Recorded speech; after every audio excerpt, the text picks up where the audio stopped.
Hello welcome back. അപ്പോൾ ഇന്ന് നമ്മൾ ഈ വീഡിയോയിൽ 3 കേക്ക്സിൻ്റെ ഫിനിഷിങ്ങും ഡിസൈനിങ്ങും എല്ലാം കാണിക്കുന്നുണ്ട്. ഒന്നൊരു ടോൾ കേക്കാണ്, ഒരു ബ്ലൂ കളറിൽ ഒരു കാറിൻ്റെ തീമുള്ള വൈറ്റ് ഫോറസ്റ്റ് കേക്കാണ്. 1.5 kg വെയിറ്റ് വരുന്നത്, അത് ചെയ്യുന്നുണ്ട്. പിന്നെ അതുപോലെ ഒരു butter scotch cake, 1/2 kg cake rosette design ചെയ്യുന്നുണ്ട്. മൂന്നാമതായിട്ട് നമ്മുടെ ഒരു സിഗ്നേച്ചർ ഐറ്റമാണ് മാംഗോ ചീസ് ഓഫിൽ എന്ന് പറയുന്നൊരു കേക്ക്. അതിൻ്റെ ഫൈനൽ ഡിസൈനിങ്ങും ഫില്ലിങ്ങും ഉൾപ്പെടെയൊക്കെ കാണിക്കുന്നുണ്ട്. അപ്പോൾ ആ ഒരു കേക്കിൻ്റെ നമ്മൾ ഫില്ലിങ് എങ്ങനെ കൊടുക്കുന്നു അതെല്ലാം കാണിക്കുന്നുണ്ട്. അപ്പം വീഡിയോ എല്ലാവരും കാണാം, ഫുള്ളായിട്ട് കാണാം. എല്ലാവർക്കും ഇഷ്ടപ്പെടുന്നുണ്ടെങ്കിൽ ലൈക്ക് ചെയ്യണം, ഷെയർ ചെയ്യണം, കമൻറ്റ് ചെയ്യണം കേട്ടോ. അതിനകത്ത് ഫസ്റ്റ് നമ്മൾ ചെയ്യുന്ന കേക്കിനകത്ത് കുറച്ച് ഫോണ്ടൻ വർക്ക്സ് ഉണ്ട്. അപ്പോൾ ഞാൻ ഇതിന് മുന്നേ ഒരു ഷോർട്ട് വീഡിയോയിൽ പറഞ്ഞിട്ടുണ്ടായിരുന്നു, പെട്ടെന്ന് കുറച്ച് ഫോണ്ടൻ വർക്ക്സ് ഒക്കെ നമുക്ക് വരുവാണ്. ഇപ്പോൾ രാവിലെ പറഞ്ഞിട്ട് വൈകിട്ട് കൊടുക്കേണ്ട കേക്ക്സിൻ്റെയൊക്കെ ഫോണ്ടൻ വർക്കിൽ നമുക്ക് ടോപ്പറായിട്ട് വെക്കാനുണ്ടെങ്കിൽ എങ്ങനെ അത് പെട്ടെന്ന് ഡ്രൈ ആക്കി എടുക്കാം, ഹാർഡ് ആക്കി എടുക്കാം എന്നുള്ളത് പറയാമെന്ന് പറഞ്ഞിട്ടുണ്ടായിരുന്നു. അപ്പോൾ അങ്ങനെ പെട്ടെന്ന് നമുക്ക് വരുമ്പോൾ നമ്മൾ ആ ഫോണ്ടൻ വർക്ക്സ് ചെയ്യുമ്പോൾ CMC ഇട്ടിട്ട് ചെയ്യാൻ നോക്കുക.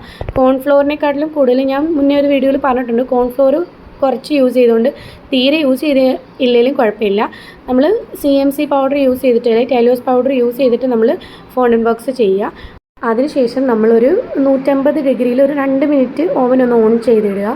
ഓൺ ചെയ്തിട്ട് ഓവൻ 2 മിനിറ്റ് കഴിഞ്ഞ് ഓഫ് ആവുമല്ലോ. അപ്പോൾ ഓഫ് ആയതിനു ശേഷം നമ്മുടെ ഈ ഫോണ്ടൻ വർക്ക്സ് ഒരു ട്രേയിൽ കോൺഫ്ലോർ ഡസ്റ്റ് ചെയ്തിട്ട് അതിനകത്ത് വെച്ചിട്ട് നമ്മൾ ഓവനകത്ത് വെക്കുക. ആ ഒരു ടൈമിൽ ഓവൻ ഓൺ ആവാതിരിക്കാൻ ശ്രദ്ധിക്കുക. ഓവൻ ഓഫായിരിക്കണം. അതുപോലെ തന്നെ ഓവറായിട്ട് ചൂടും പാടില്ല. നമുക്ക് അറിയാൻ പറ്റുള്ളൂ ടെമ്പറേച്ചർ. തീരെ ചൂടില്ലാത്ത അവസ്ഥയല്ല, ഭയങ്കര ചൂടല്ല, ഒരു മീഡിയം ടെമ്പറേച്ചറിൽ നമ്മൾ ഈ ഫോണ്ടൻ വർക്ക് അതിനകത്ത് വെക്കുക. അതിന് ശേഷം ഒരു 5 മിനിറ്റ് വെച്ചതിന് ശേഷം നമ്മൾ പുറത്തെടുക്കുക. ഓവർ ചൂടാകുമ്പോൾ നമ്മൾ ഈ വെക്കുന്ന ഫോണ്ടൻ വർക്ക്സ് മെൽറ്റായി പോകാനുള്ള സാധ്യതയുണ്ട്. അപ്പോൾ ചെറിയൊരു ചൂട് മതി. അതിനകത്ത് 5 മിനിറ്റ് വെച്ചതിന് ശേഷം നമ്മൾ പുറത്തെടുക്കുക. പുറത്തെടുക്കുമ്പോൾ തൊട്ട് നോക്കുമ്പോൾ ഈ ഫോണ്ടൻ വർക്ക്സൊക്കെ കുറച്ച് സോഫ്റ്റായിട്ട് തോന്നും, അതിൽ കുഴപ്പമില്ല. അത് പുറത്തെടുത്തതിന് ശേഷം കംപ്ലീറ്റ് ആയിട്ട് കൂൾ ഡൗൺ ചെയ്യുക.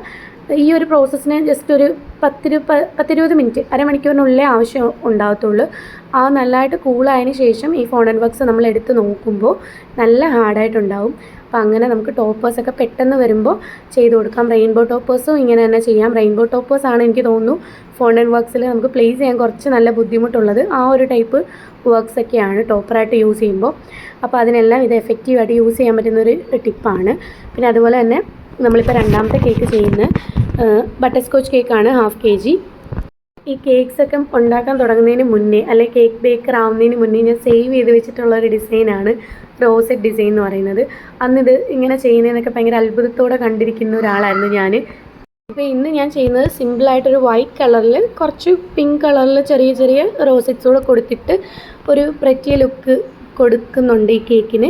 എനിക്ക് ഫൈനൽ റിസൾട്ട് ഭയങ്കര ഇഷ്ടപ്പെട്ടു. കാരണം ഒരു സിമ്പിളാണ്, വൈറ്റ് കളർ വെച്ചിട്ട് നമ്മൾ ഈ ഡെക്കറേഷൻസ് ഒക്കെ ചെയ്യുമ്പോൾ പ്ലെയിനായിട്ട് ഫിനിഷ് ചെയ്യുമ്പോഴല്ല, ഇങ്ങനെയുള്ള റോസറ്റ്സോ ഫ്ലോറൽസ് ഒക്കെ കൊടുക്കുമ്പോൾ ഒരു പ്രത്യേക ഭംഗിയാണ്. അപ്പോൾ അതിനകത്ത് ഇങ്ങനെ നമ്മൾ ഒരു പിങ്ക് കളറിൽ, റേഡിയൻറ്റ് പിങ്ക് കളറാണ് യൂസ് ചെയ്തിരിക്കുന്നത്. ആ ഒരു പിങ്ക് കളറിൽ നമ്മൾ കുറച്ച് കുഞ്ഞു റോസറ്റ്സും കൂടെ സൈഡിൽ കൊടുക്കുന്നുണ്ട്. അതിൻ്റെ കൂടെ കുറച്ച് ഗ്രീൻ കളറ് ക്രീമിനകത്ത് ആഡ് ചെയ്തിട്ട് ലീവ്സ് ആയിട്ടും കൊടുക്കുന്നുണ്ട്. ഇത് വളരെ സിമ്പിളായിട്ടുള്ളൊരു ഡിസൈനാണ്, നല്ല ഭംഗിയായിരുന്നു കാണാൻ. ഇത് ഭയങ്കര പെർഫെക്റ്റ് ആയിട്ടുള്ള റോസറ്റ് കേക്കാണെന്ന് ഞാൻ പറയത്തില്ല. കാരണം എന്ന് വെച്ചാൽ അത്ര പെർഫെക്ഷൻ അല്ല. എൻ്റെ റിലേറ്റീവിന് വേണ്ടിയിട്ട് തന്നെ നമ്മൾ ചെയ്യുന്ന കേക്കായിരുന്നു, നമ്മുടെ ക്ലോസ് റിലേറ്റീവ്സിന് വേണ്ടിയിട്ട് ചെയ്തതാണ്. അപ്പോൾ അതിനകത്ത് നമുക്ക് കുറച്ചൊക്കെ ഒരു നമ്മൾ കുറച്ച് ഉഴപ്പമല്ലോ. അപ്പോൾ എന്നാലും നല്ല ഭംഗിയുണ്ട്. അങ്ങനെയല്ല ഞാൻ പറഞ്ഞത്, നമ്മൾ ഒരു പെർഫെക്റ്റ് റോസറ്റ് കേക്കാണോ എന്ന് ചോദിച്ചാൽ കാണാൻ നല്ല ഭംഗിയുണ്ട്, പക്ഷേ ഇതിലും കുറച്ചും കൂടെ അടിപൊളിയായിട്ട് ചെയ്യാൻ പറ്റും. ഞാൻ മുന്നേ കുറേ റോസറ്റ് കേക്ക്സ് ചെയ്തിട്ടുണ്ട്. നമ്മൾ 3 ഷെയ്ഡ് വരുന്ന കളേഴ്സ്, ഓംബ് ഡിസൈൻസ് ഒക്കെ ചെയ്തിട്ടുണ്ട്. അപ്പോൾ എൻ്റെ പേജിൽ കയറി നോക്കിയാൽ നിങ്ങൾക്ക് കാണാൻ പറ്റും. പേജിൻ്റെ പേര് താഴെ കൊടുത്തേക്കാം. പിന്നെ ഇപ്പോൾ മൂന്നാമതായിട്ട് നമുക്ക് ചെയ്യാനുള്ളത് മാംഗോ ചീസ് ഓഫിൽ എന്ന് പറയുന്ന കേക്കാണ്. അപ്പോൾ ഈ ഒരു കേക്കിനകത്ത് നമ്മൾ ഫ്രഷ് മാംഗോ ആണ് യൂസ് ചെയ്യുന്നത്. നമ്മുടെ സിഗ്നേച്ചർ ഐറ്റമാണ്, സീസണൽ കേക്കാണ്. മാംഗോയുടെ സീസൺ വരുമ്പോൾ മാത്രമേ നമ്മളിത് ചെയ്യാറുള്ളൂ. അല്ലാത്ത ടൈമിൽ നമുക്കിപ്പോൾ മാങ്ങ നമ്മുടെ ഇവിടങ്ങളിലൊന്നും അവൈലബിൾ അല്ല. വലിയ എന്തെങ്കിലും സൂപ്പർ മാർക്കറ്റ്, ഹൈപ്പർ മാർക്കറ്റൊക്കെ ഉള്ള സ്ഥലങ്ങളിലൊക്കെ ആണെങ്കിൽ കിട്ടുമായിരിക്കും. സീസൺ അല്ലാത്ത ടൈമിലും കിട്ടുമായിരിക്കും, എനിക്കറിയില്ല.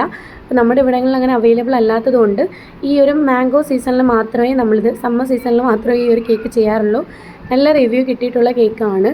അപ്പോൾ അങ്ങനെ ചെയ്യാണ്. അപ്പോൾ ഈ ഒരു സീസണിൽ നമ്മുടെ ഫസ്റ്റ് കേക്കാണ് മാംഗോയുടെ ഇത്. അപ്പോൾ ഇതിനകത്ത് നമ്മൾ ക്രീം ചീസിൻ്റെ ഫ്രോസ്റ്റിംഗ്, ക്രീം ചീസും കൂടെ ആഡ് ചെയ്തിട്ടാണ് ക്രീമിൽ ഫ്രോസ്റ്റ് ചെയ്യുന്നത്. കുറച്ച് നല്ല റിച്ച് ആയിട്ടുള്ളൊരു കേക്കാണ്. അപ്പോൾ നമ്മളിതിനകത്ത് മാങ്ങ എടുക്കുമ്പോൾ അൽഫോൺസോ മാങ്ങ കിട്ടുവാണെങ്കിൽ അത് തന്നെ എടുക്കുക. അല്ലെങ്കിൽ നമ്മൾ കുറച്ച് ഇച്ചിരി റേറ്റുള്ള നല്ല ക്വാളിറ്റിയുള്ള മാങ്ങകൾ കിട്ടാറുണ്ട്.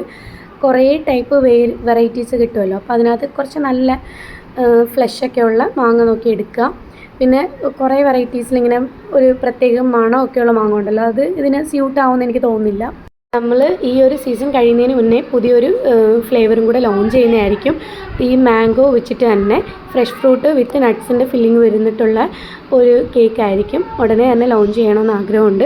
പിന്നെ നമ്മുടെ ഇവിടെ കുറച്ച് ഇൻഡോർ ഏരിയ ആയതുകൊണ്ട് തന്നെ നമ്മൾ ഇങ്ങനെ മെനുവിലുള്ള ഐറ്റംസ് കൊടുക്കുമ്പോൾ ചൂസ് ചെയ്തിട്ട് ആൾക്കാർ മേടിക്കുന്നു എന്നല്ലാതെ പുതിയ ഫ്ലേവേഴ്സ് അധികം അങ്ങനെ ആൾക്കാർ മേടിക്കാറില്ല. പിന്നെ നമുക്ക് കുറേ അധികം കസ്റ്റമേഴ്സ് ഉണ്ടായതുകൊണ്ട് കുറേ പേരൊക്കെ ഇങ്ങനെ പുതിയ എന്തെങ്കിലും ഫ്ലേവേഴ്സ് പ്രിഫർ ചെയ്യുക, അല്ലെങ്കിൽ ഏറ്റവും നല്ല ടേസ്റ്റ് ആയിട്ടുള്ള സംഭവങ്ങൾ മേടിക്കാൻ നോക്കും. ബഡ്ജറ്റ് നോക്കാതെ മേടിക്കുന്ന ആൾക്കാർ വരുമ്പോൾ അവരാണ് ഇങ്ങനത്തുള്ള കേക്ക്സ് ചൂസ് ചെയ്യുന്നത്.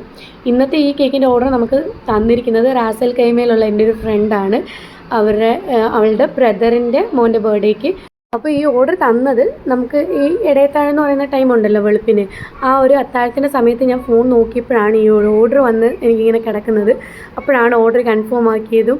അന്ന് വൈകിട്ട് കൊടുക്കണമെന്ന് പറഞ്ഞു. വൈകിട്ട് കൊടുത്താൽ മതി, നോമ്പ് തുറക്കുന്ന സമയത്ത് കട്ട് ചെയ്യാനല്ലേ, കൊടുത്താൽ മതി എന്ന് പറഞ്ഞ് അങ്ങനെ പെട്ടെന്ന് ഹരിബരിയായിട്ട് ചെയ്തൊരു കേക്കാണ്. അപ്പോൾ ഇതിനകത്ത് ഞാൻ ഓൾറെഡി കഴിഞ്ഞ വർഷം ചെയ്തിട്ടുള്ളൊരു ഡിസൈനാണ് അവൾ ചൂസ് ചെയ്തത്. അങ്ങനെ സിമ്പിളായിട്ട് മതി എന്ന് പറഞ്ഞുകൊണ്ട് ആ ഒരു ഡിസൈൻ തന്നെ ചെയ്ത് കൊടുത്തു. അപ്പോൾ ഞാനിങ്ങനെ ലോങ് വീഡിയോസ് ചെയ്യുമ്പോൾ ഈ വീഡിയോസ് ഒന്നും ഷോർട്സിൽ അപ്ലോഡ് ചെയ്യാൻ എനിക്ക് കുറച്ച് ബുദ്ധിമുട്ടാണ്. കാരണം ലോങ് വീഡിയോയിലും നമ്മളിത് ആഡ് ചെയ്യുന്നുണ്ട്. പിന്നെ ഷോർട്സിലും എടുത്തിടുമ്പോൾ ആൾക്കാർക്ക് ഒരു ബുദ്ധിമുട്ട് തോന്നുമല്ലോ എന്ന് വിചാരിച്ചിട്ടാണ്. പിന്നെ ഷോർട്സാണ് കൂടുതൽ ആൾക്കാർ കാണുന്നത്. അതുകൊണ്ട് ഇതിൻ്റെയൊക്കെ ഫൈനൽ ലുക്ക് ഇടണമെന്ന് താല്പര്യമുണ്ട്. പിന്നെ നിങ്ങൾക്ക് ബോർ അടിക്കുമെങ്കിൽ ക്ഷമിക്കുക. കാരണം നമുക്ക് കുറേ ആൾക്കാർ കാണുന്നത് ഷോർട്ട് വീഡിയോസാണ്. അപ്പോൾ അതുകൊണ്ട് അതിനകത്തും അപ്ലോഡ് ചെയ്തില്ലെങ്കിൽ കുറേ ആൾക്കാർ കാണുന്നില്ലല്ലോ. അപ്പോൾ അങ്ങനെ ഈ ഒരു വീഡിയോ ഇടണമെന്നുണ്ട്. അപ്പോൾ എല്ലാവർക്കും ഇന്നത്തെ വീഡിയോ ഇഷ്ടപ്പെട്ടു എന്ന് വിചാരിക്കുന്നു. എല്ലാവരും സപ്പോർട്ട് ചെയ്യുക. നിങ്ങളെല്ലാവരും ഒരുപാട് സപ്പോർട്ട് ചെയ്യുന്നുണ്ട്, അതിന് ഒരുപാട് നന്ദിയുണ്ട്. ഇനിയും സപ്പോർട്ട് ചെയ്യുക. വീഡിയോസിന് കമൻറ്റ് ചെയ്യുക. നിങ്ങൾക്ക് ഏത് പാട്ടാണ് ഇഷ്ടപ്പെട്ടതെന്നുള്ളത് കമൻറ്റ് ചെയ്യുക. ഇനിയും ഒരുപാട് വീഡിയോയിൽ ചെയ്യാൻ താല്പര്യമുണ്ട്, ചെയ്യുന്നതായിരിക്കും. അപ്പോൾ എല്ലാവരും അതിന് സപ്പോർട്ട് ചെയ്യുക. എപ്പോഴും പറയുന്ന പോലെ തന്നെ ഞാൻ ഒരിക്കലും പ്രതീക്ഷിക്കാത്തൊരു കാര്യമാണ് ഇത്രയും സബ്സ്ക്രൈബേഴ്സ് ആവുക, ഇത്രയും വ്യൂസ് കിട്ടുക എന്നൊക്കെ പറയുന്നത്. അതുകൊണ്ട് എന്ത് കിട്ടിയാലും എനിക്ക് ബോണസാണ്. അപ്പോൾ അത്രയേ ഉള്ളൂ. Thank you so much for watching.